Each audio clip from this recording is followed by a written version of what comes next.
My name's Katie. I am 43 now, and it's been 21 years since I had my hip resurfaced by Mr McMinn. I had a clicky hip when I was a baby. Wasn't picked up until I was 4, by which point it was already a very deformed hip.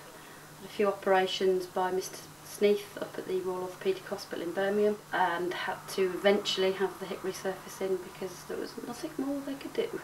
Prior to having it done, I was not able to walk very far at all, had a walking stick quite a lot of the time, and it was very painful pretty much all the time.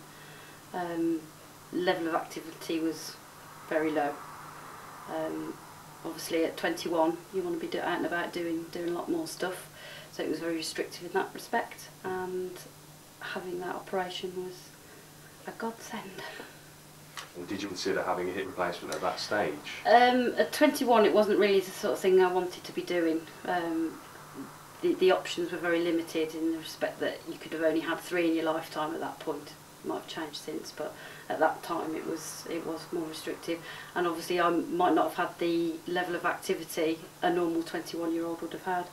Mr McMinn did explain that it was an experimental operation, or certainly not tried and tested, but I was more than happy to do it, more than happy. It just seemed like a no-brainer really to do it. And do you think it's paid off? Absolutely, it's been brilliant. It's been the best thing that could have happened to it really. The only pain I get is muscular, because my leg was always a little bit weaker than my other one, and really it's just, yeah, the only thing I've had is muscular pain. The joint's always been fine. I go back for regular checkups at the Orthopaedic Hospital. Go there every 2 years. The X-rays show there's never been any movement, never been any problems at all.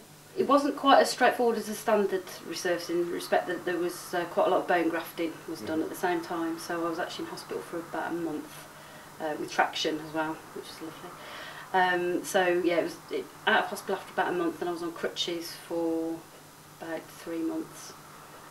Mainly because of the bone grafting and allowing that to heal. And then once that was done, straight back to normal walking. Everything was absolutely fine. I came off my crutches about a month before we got married, so I could walk down the aisle without limping. Able to drive I had an automatic car, but I was able to drive pretty much straight away. Yeah, and my level of activity then went up to normal, dancing and walking around and everything else. I'm not an extreme sports person. I know a lot of people who've had the operation are, but that's not what I've been. I do normal things, but I wouldn't go jumping out of an aeroplane.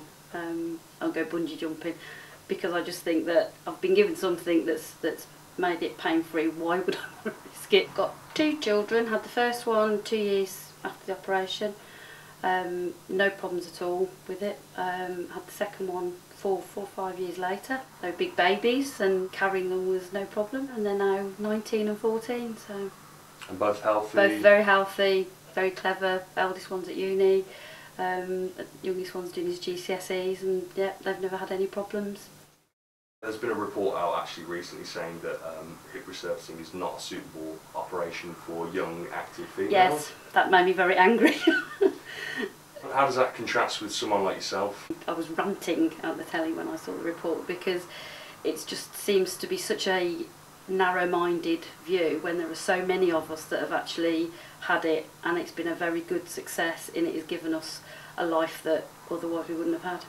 I think it gets blown out of proportion. It comes out every now and then. I've seen reports of it over the years. Every now and then there'll be this big thing about metal on metal, and also the negative aspect of whether or not it affects unborn children if you're having babies.